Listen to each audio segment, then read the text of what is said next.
Hello there, everybody. It's time for something rare. It's time for something special. It's time for a little Randomland show and tell. This summer, I did actually attend the D23 convention. I didn't think I was going, and so I didn't prepare. I didn't film anything while I was there. We were only there one day on sort of a guest pass. Everyone had already covered it so much by the time I got there that I figured, what's the point anyway? So we were checking out the merch, and there was lots of Loungefly stuff for sale, lots of Spirit jerseys, limited edition pins, nothing that really spoke to me until I saw the most ultimate souvenir. I cannot believe they made this. I cannot believe they sold this. And I cannot believe I've got one. I'm not going to bury the lead on you. Here it is. By far the biggest, craziest souvenir I've ever purchased. It's this. It is the Star Tours Starspeeder 3000 vehicle / playset. It is the ride vehicle from Star Tours in action figure scale and form. This thing is gargantuan. I mean, dude, would you look at the size of this thing? Now, I saw a few clips of these online. They were being premiered at D23. It was supposed to be a D23 exclusive. Because as you can see, it is the white and blue Starspeeder 3000 from the original 1980s version of Star Tours. It's not the modern red one that's all in 3D. I saw this on people's Instagrams and stuff. I got, wow, that is so cool. I bet that thing costs $1,000. No way I can get one. I had just come back off of Route 66. There was no money in the budget. I thought for sure this would be something that was completely sold out. Disney did another version a few years ago. They made it. It was very, very cheesy. It was like kind of cheap Chinese plastic, not very good. This one is even bigger, better, badder, has these amazing features on it. To make a very long story short, essentially, we were walking around upstairs by the merch. I saw that they still had these things. Are like, yeah, they're not selling that well. We may end up selling the rest of them in the park. They're not selling that well. How much are they? She goes, $300. I went, oh, guess I'm not leaving with one of those today. And then Allie reminded me of my friend, who's kind of a wealthy guy. Loves OG Star Wars, loves Star Tours. And so I texted him. I was like, hey, man, do you want one of these things? And he goes, what's the limit on them? I asked. They go, oh, well, there's really supposed to be one per person. There was 2 of us there. She goes, but I can get you 3. I go, hey, man, they said 1 per person, so I can grab you 1 or 2 if you want. He goes, 2 for me, 1 for you. So I got gifted basically this through a friend. Of course, Allie and I had to walk out of the convention with 3 gigantic things. That was okay. It was awkward, but we did it. Just the box alone is massive. I have absolutely no idea where I'm going to put this, where I'm going to put the thing inside of it, and I haven't checked it out till now. Now we're already in November. Christmas is coming. I've got to see what this thing looks like. I thought you guys might as well come along for a little show and tell action. Let's open this up. We've had all kinds of parties and all kinds of crazy stuff going on, so I don't know where anything is. Scissors right here. Looks like most of the little stickers are already actually coming apart on their own, but I think I got it, all right. Don't try this at home, kids. Ask your parents' permission before you use scissors. Da-ba-da-ba-da. It's the Mother Father Starspeeder 3000. As you may or may not know, I've been kind of sick lately, going through a lot of stuff, been very frustrated, very ill, and so this almost feels like Christmas has come a little bit early for me. Something positive and exciting to look forward to. Come on, Starspeeder. Oh my gosh, this may not look like much at the moment, but I have a feeling we're going lightspeed to Endor. We got instructions, nobody needs those. Got some cardboard here. I was gonna chuck that behind me, but then I noticed there's some special treats in there. Hold on, because I think this is the big reveal. Holy Jedi Temple, look at that. Now, I don't know about you, and this is going to entirely depend on kind of what era you grew up and if you're a Disneyland fan, but this was the only Star Wars game in town when I was a kid. I was born in 1983, so the last year of a Star Wars movie being made. By the time I was old enough to sort of play with action figures, they weren't making Star Wars figures anymore. So if you wanted a piece of a galaxy far, far away, the only game in town was 1987's Star Tours. And that sort of simulator technology, we're all familiar with it now, but back then it was mind-blowing, it was brand new. Stepping into the world of Star Wars was an insane, impossible thing to do. You couldn't do it anywhere else on Earth. So forget even my generation for a minute. Think of all the people older than me, like my dad or my grandparents' generation, to go on this ride, to be in a Star Wars, to step inside of a Hollywood sci-fi movie was absolutely insane. Look at the size of this thing. It is enormous. 7-year-old me is actually losing his mind somewhere in here by now. Now my only question is, how in the world do we open this thing up? Probably should have looked at these instructions, but I'm still not going to. I'm just going to figure it out man style. Holy Ewok graveyard, you guys. Oh my gosh. Set this down. Oh my gosh. Look at all the old original orange seats. I remember that orange vinyl or whatever that bus seat type stuff was. Now look at that. They got the little shield to block out the screen. I don't know how that works yet. Seems like it just pops out maybe. My slight glimpse of the instructions. I know we're going to need a ton of AA batteries for this thing, but I'm just looking. Do the doors open? Oh, okay. They open individually. So one at a time you can grab your hand and pop the doors open. I guess that makes more sense because what if there were only a few passengers? I kind of thought maybe there'd be some lever and they'd all open up. There's like a little elastic strap in here for the seat belts. No raising your hand or tugging on the yellow strap with this guy. And then wait a minute, this is weird. I went to push on one of these doors and they all started to open. So what gives? Is there a mechanism? Oh, wait a minute. I figured it out. It's right back here, right on the sort of back part right here. Check out. There's this little button. Oh my gosh. That right there is so freaking cool. Then what's this? I can see all kinds of little, whoa, like little repair areas and little, what's this? What is that? I have no idea what that's supposed to be, but there's some kind of little detail in there. Look at how that, like a little engine detail, something for R2-D2 to fix, I guess. Speaking of R2-D2, this was a big selling point for me on this. Look who comes with the package. Dude, of all the things Disney has been doing lately, mostly lame, some horrific, honestly, doing or saying they're going to do, this has to be one of the best, if not the best thing they've done in so long. Not only do we have the classic Starspeeder 3000, they've also included, wrapped up in plastic here, R2-D2 and Captain Rex action figure. Dude, look at this.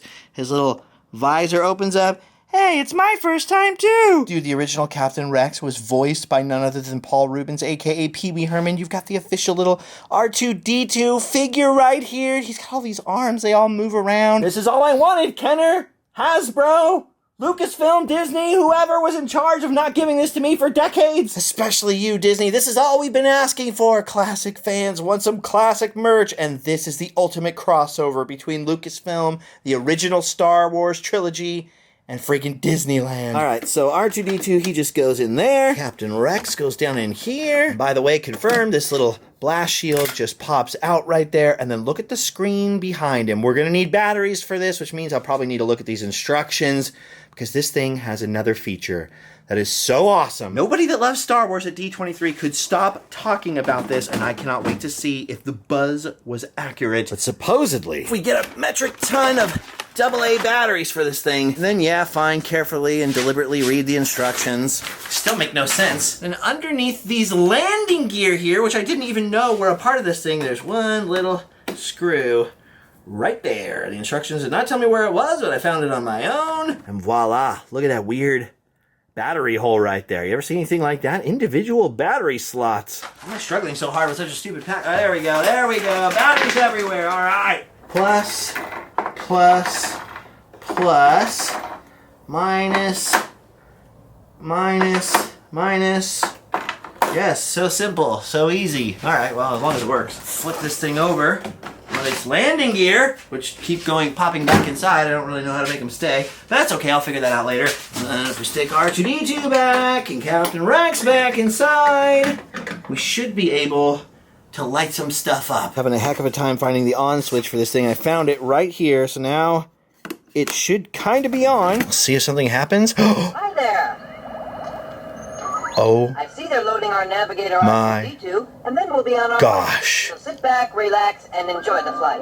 It's alive! This thing, why am I still wearing this? This thing actually has an LCD screen inside the ride vehicle. And supposedly, if we hit one of these buttons, it plays through the entire original Star Tours ride. Look at that. The entire POV plays out on the screen. Now, the little speaker on here is not very loud. I'm noticing the sound is coming out of the back here. Not super loud. Look at this lighting up. Oh my gosh, the engines are lit up. We're already crashing. We're already going on our flight. It is playing the ride, you guys. R2, lightspeed to Endor. Dude, this is is the most insane thing ever. There's little lights inside above the doors. There are laser sound effects and little lights for the lasers. The engines flicker on and off. I mean, look at this. He's inside the Comet right now. This is crazy. Now, the last Disney park to have Star Tours in its original form was Disneyland Paris, and I was there on the last night for the last flights of original Star Tours anywhere in the world. Of course, Pee Wee Herman was in French over there. He would say, "Sweet!" And so I have seen this more recently than probably most Californians who just remember it from back in the day before they changed it after the prequels. But even I have not seen this for years and years. This is so cool. There's supposed to be some other features here. Let's see what this does. Oh, it's doing something. Okay. It's shooting the laser cannons on the side. As you can tell, there was no script here. I don't know where to look when I push these buttons. I don't know what this one does. Oh my gosh, additional weaponry! I wish I could get these sound effects louder for you, so you could just barely hear them. Dude, you got the side cannons, you got these little front, like, headlight cannons right here. You got the removable panels for R2-D2 to do some maintenance. Push. Oh, did you hear the sound? Push button doors with the doo-doo-doo-doo sound. Look, the lights stay on while I'm pushing the button so you can load up the passengers. Captain Rex and R2-D2 figures. The LCD screen, you just push the button, it'll light right back up and play the ride for us. Why isn't it working? Let me push the button again. I'm working without a net here, people. Did I break? Okay, there we go. I thought I broke it for a second. Look at that! It doesn't play the whole ride continuously. You have to kind of keep pushing that button after each individual scene, but it basically plays, as far as I can tell, at least the most important parts, if not the entire ride. This is incredible, you guys. I just wish I could shrink myself down and go for a ride in this thing. This is so cool. And the crazy thing is, like I said, they only made 3,000 of these, so the lady told me kind of off the record, although I think it's actually been a rumor now on the internet, so I can probably say this. She goes, yeah, we're only making 3,000 of these. Whatever's left over from D23, we'll probably sell in the parks, and I heard that they were available in Florida somewhere. I don't know if it was in Star Wars Land or if it was over by Star Tours at MGM. And there's no like manufacturer on the box, but it's actually super high quality, so it's almost as if Hasbro did it and just didn't want their name on it or something like that. But they basically told me, because I said, that's a lot of money for this mold for just 3,000 pieces. And they said, well, basically, they're going to be making red ones. So they're going to be making the modern ones from this mold. So there will be more of these out there in the world eventually, but they're going to be like the modern red Starspeeders with the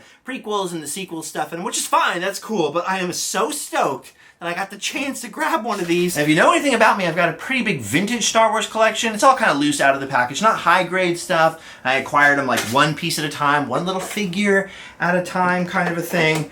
And I made myself swear off any modern Star Wars stuff. Nothing, 90s and afterwards, prequels and afterwards, because there's so much Star Wars merch out there. It's like, where does it ever end? And I have that collector impulse, so I have hard, like, vintage only. But this I made an exception for. One, because my friend bought it for me. Thank you. You know who you are. Two, because it's got freaking Captain Rex in here, like the perfect little 3 3/4 scale Captain Rex. Four, it's the ultimate crossover between my childhood Star Wars, the good era, the holy era, before the dark times, the holy original trilogy era Star Wars, and retro vintage 1980s while I was growing up there, Disneyland.